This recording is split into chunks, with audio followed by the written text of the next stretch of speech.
They should have known better when they came into town. Every sign pointed to what could happen there. Every indication told them to leave now.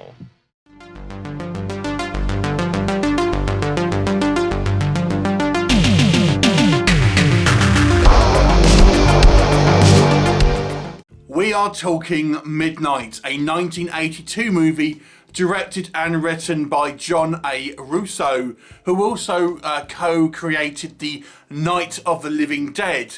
Now this one stars Lawrence Tierney, who you may know, I would say, primarily these days from Reservoir Dogs. And this is kind of a Texas Chainsaw Massacre style movie with a hint of the occult in there as well. It focuses on three teens as they are traversing America, doing essentially a kind of cross-country trip in a kind of a van. We've got these two guys, these two friends, and they pick up this young girl who's trying to get away from her lecherous stepfather, who is a cop. However, they run into trouble when they happen across a group of backwoods individuals. In fact, there is a alternate name for this called the Backwoods Massacre, in kind of rural America somewhere, who happen to be Satanists who want to sacrifice young girls to try and resurrect a passed away family member. What'll happen? You'll have to watch the movie to find out. So this was released in '82, but apparently it was actually filmed a few years earlier than that, so in the 70s. So it really does have a kind of 70s feel to it. So if you like your funky music and all of that kind of stuff, you'll appreciate this. So it really has a kind of a grindhouse 70s feel, which is quite, it's quite kind of a entertaining watch in a lot of ways if you kind of know what you're kind of getting into. I have to say, this does feel sort of, it does feel similar to the Texas Chainsaw Massacre, and it has that sort of like that grimy kind of feel to it, where it really does feel like this kind of area that they kind of, that the story takes place in is genuinely dangerous. And I think there's some really kind of decent incidental dialogue through certain characters here and certain situations that really kind of flesh out the world. For example, just through some kind of conversation, we get the impression that the police are pretty much afraid to kind of go into these kind of backwoods areas because they ultimately can't kind of control the populace there. And it's not explicitly said, it's kind of like just said in kind of conversation. And I thought that was, that's one example, but we also get kind of, some examples of how, these people treat kind of, for example, people of colour. We've got this black guy who's one of the kind of the guys travelling, and, there's some really overt kind of racism that is obviously quite shocking today, and back then it was probably still quite overt, but it's especially kind of, to the forefront these days, I think. And it's like, so it has some kind of commentary on different types of people and, different types of attitudes towards things. And it never kind of like dwells on it too much, which I thought was an interesting kind of choice. And it just has these little kind of flavours that I feel flesh out the kind of the world here, flesh out the kind of the environment. And it really does make it seem like it's a kind of a dangerous environment. Even our two kind of like male kind of young characters, when they're kind of going up and offer this kind of young girl a lift, they're still kind of like talking about sexual, what they can kind of get out of it. Even they're the kind of the more altruistic out, the kind of like the characters here. Every kind of like male character really is kind of somewhat of a kind of a dirtbag, but with kind of varying degrees.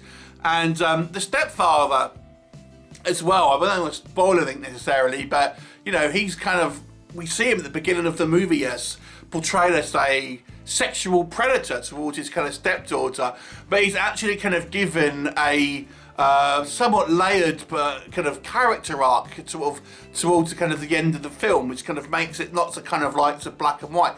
So I actually think there's some pretty decent writing in regards to some smaller kind of character moments and just kind of situational elements here that I think really kind of flesh out this movie and kind of make it feel like it's lots of kind of different things outside of the kind of the main story of this kind of the Satanist cult and stuff like that. which I thought was quite good.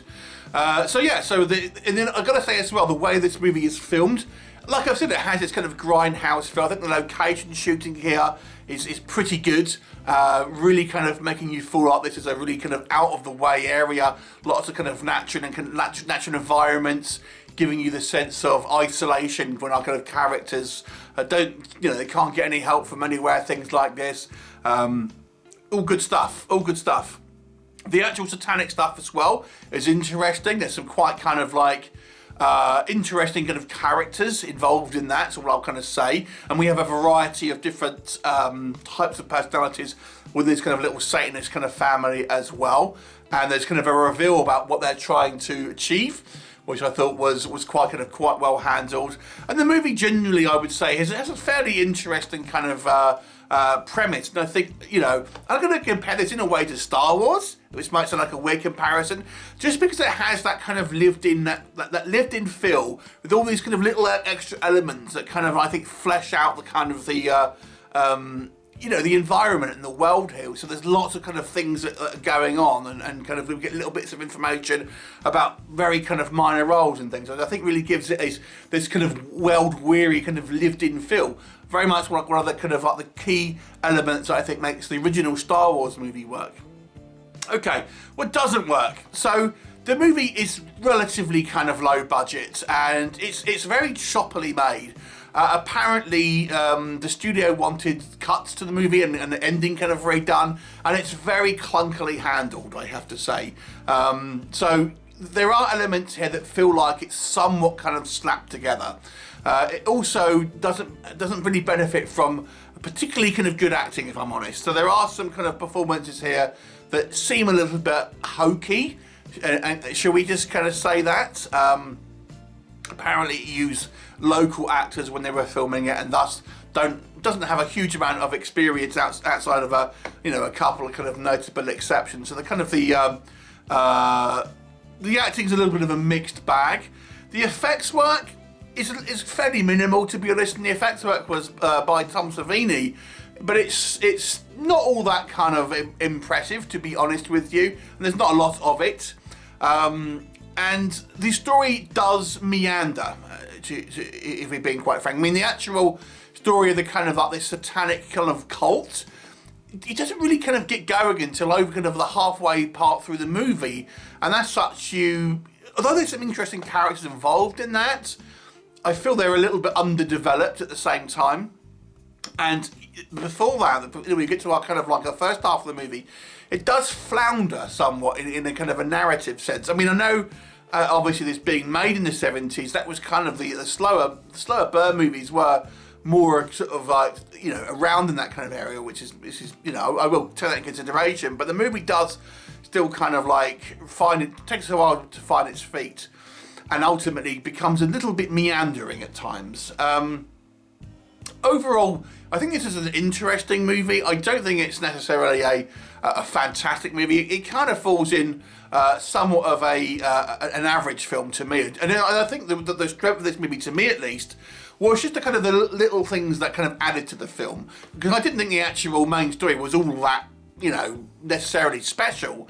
But just the kind of little elements here, the little kind of character kind of gradients and things like this, layered sort of like performances, character motivations and things like that. I will give this movie a 5 out of 10. I was going for a 4, but I'll give it a 5 because of that. Have you seen it? What did you think? Leave me a comment, and I'll look forward to seeing it next time. Bye for now.